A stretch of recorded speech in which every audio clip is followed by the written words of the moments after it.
First, I'd like to thank everybody who's been a part of this. It's been a long journey. I think I look back in my notes and it's been about a little over 3.5 years ago that we first started to discuss the possibility of a conservation easement on the Ebel Grassland Ranch. And the steps are kind of an exploration at first, and then you start to get some stuff that's agreed upon, and it progresses, but it progresses slowly, of course. We had 3 partners with the Native Prairie Association actually holding the easement, but the NRCS is also a partner, and they want to see a working lands, grazing lands type of approach. And in the end, it worked out really well, I think. We had some great input from all the groups. The NRCS people came out and did some surveys and so forth, as well as Native Prairie Association, and I think everybody was very pleased with what we've laid down for an easement. Some of you may know kind of what we do and what we're about, and people ask me all the time, well, what do you do with a native prairie? And I would say the first thing that comes to mind is stewardship. And that stewardship, for me, is a privilege. We're only here for a very short time when you really step back out of it and look at it. And the fact that I get to work with and to steward something like a piece of this native prairie is a privilege. And as a side product, I get to make a living doing it as well. And the 2 pieces fit together extremely well. The way these prairie ecosystems came into being is eons and eons of the Lord, or whatever power you see, as engineering and designing this thing to fit together in an incredible way with the grazing animals and all the pollinators and everything that works together. And that's something that is hard to kind of imagine if you're not exposed to it and see it working and daily, and to see the ecology. That's just fascinating. As you can tell, for me, that is really a passion of mine and our family as well. But that is starting to spread. Now, just 20 or 25 years ago, if you picked up a grazing land, a cattleman's magazine, you did not see the word stewardship in that magazine. You did not see anything about grazing land ecology. You did not see it. And now, if you pick up those publications, I just this past month, and I get the cattleman's publication, right there, just about front page, was a guy illustrating how to make the economics work on these grazing land systems. And that's how you get the attention of these huge landowners that own these huge tracts of grassland.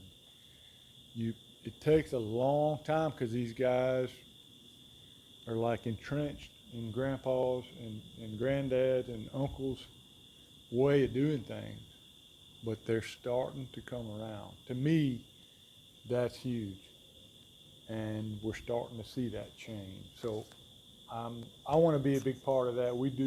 Kelly and I do some of the grazing land conferences, and these are cattlemen, so it has to be kind of a little bit on their terms. But the ones that have embraced it have done some amazing stuff with the grazing land. Y'all may have heard of the Birdwell Ranch. The Dickerson Water Foundation is also another one that embraces the rotational grazing. But using those grazing practices mimics just as the bison and the other grazing animals would move across the prairie. And the response by these grasslands is amazing. We started our restoration program, and that was pretty much one of the first things that we implemented. We did some broad-based plantings, we did some control burns and so forth, but the rotational grazing, and it took a while. I mean, that's what it's like, this journey that's in this slow motion thing that if you're not really aware, most of it will just go right by, you won't see it. Because 6 or 7 years is what it took. And then we're like, we got a good, it was like 09, maybe 10, before the big drought of 11, 12. And all of a sudden I saw some species that I had never seen before. I can tell you the first Indian grass plant and the first big blue stem that I spotted on our place. And it was, when we started, it was down, it was horrible.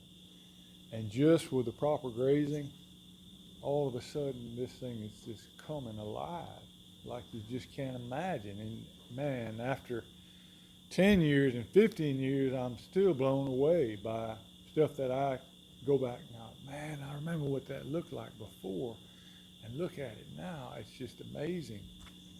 So there is a lot of hope for restoring these native prairie systems. They're very resilient, but they do have some sort of like requirements that they need. Continuous grazing can't be really done on these prairie systems. If you know anybody that acquires a piece of land and is like like ecologically minded, put them in touch with us and say, and we'll kind of show, hey, because people finish their careers and they're like, okay, the next thing I want to do is I want to go to the country, and boy, I'd sure like to have a piece of property. First thing they do is they get a piece of property and they're like, I don't know really what to do with this. So if the seed is planted properly, they don't buy all this haying equipment and all this stuff that leads them down kind of a road that's not really very good. If they start with a better idea, they can start on the right kind of path and do some of this restoration stuff. So that's, and we try to spread that type of word, but everybody can as well. So anyway, I don't know. Yeah. Kelly. Okay. I was going to talk a little bit on the education side, and I have really enjoyed this evening, and you guys are doing some amazing work, and so it is a privilege just to be a part of this community as well, in the prairie community. And I just wanted to give you one little message from my little friend Amelia, who camped out with us last night. We had a race. We have this was our 3rd annual Ebel Grassland's Amazing Race, and so we are very big on getting kids out to our property, mainly because we've got kids ourselves who love to have our friends out, and they are incredibly knowledgeable in the prairie. But what's really fun is when we bring these kids out, and all of you know this, that you have to get in the prairie to appreciate the prairie. So we come up with a lot of creative ways. And so we had a fun run yesterday with all sorts of obstacle courses, and then we had one family spend the night. Early this morning, Karl had to get out and head out to haul some steers off, and he did not camp out with us, and he told me last night that he was not going to be able to bring me my coffee. And I was all right, I think I'll be all right.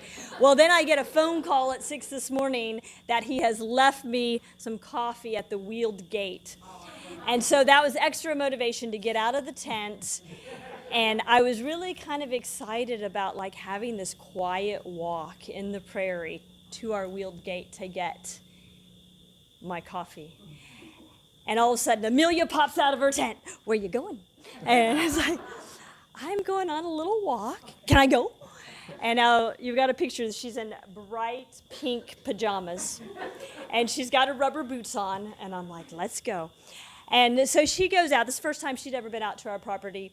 And what's so fun, and when you've got kids out on the tall grass prairie, the first thing they start doing is hide and go seek. So she's bopping in and out of the tall grass prairie. And I say, Amelia, do you know what's special about where you are right now? And she's like, I know. And I'm like, this is the prairie ecosystem. Okay. And she's still running around, and I'm like, and you know what is kind of sad about the prairie ecosystem? It's endangered. And she looks at me, and Amelia's about 7 or 8. She looks at me, she goes, it's dangerous? I'm like, no, it's endangered. Do you know what that means? It's about to become extinct if we don't do something. And she knew what extinct was, and she's like, it's gonna die? And I said, well, I hope not. And this is what's so amazing about kids. They get it immediately. And she says, we need to grow more. And I'm like, that's right, Amelia. And so then she's still darting about. We're continuing on. And so she looks at this plant, and she's like, it's dying? And I say, well, it's actually going to seed, Amelia. And so I show her how to collect seed. And so then she began, we can grow more. And she started collecting seeds. She was throwing it. And it made me realize the kids, they get this message so quickly.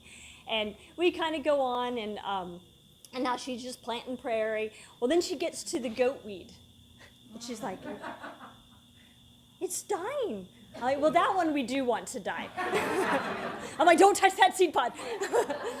And then we go on, and anyway, it was the cutest thing. And so then we actually in one, and there a little bird pops up, and I think it was, are the dick sizzles still around, or would it be the metal? I think actually, no, I saw it up there. It was the sedge wren, pops up right as she's in there.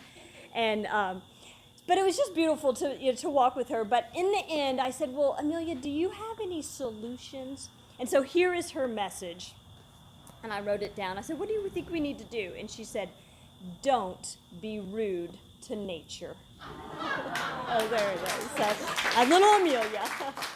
Anyway, so we appreciate your inviting us, and not only inviting us, but just working with us for these past 3.5 years. We feel like we've officially joined the family, and we can't be more pleased to be a part of all of you. So thank you.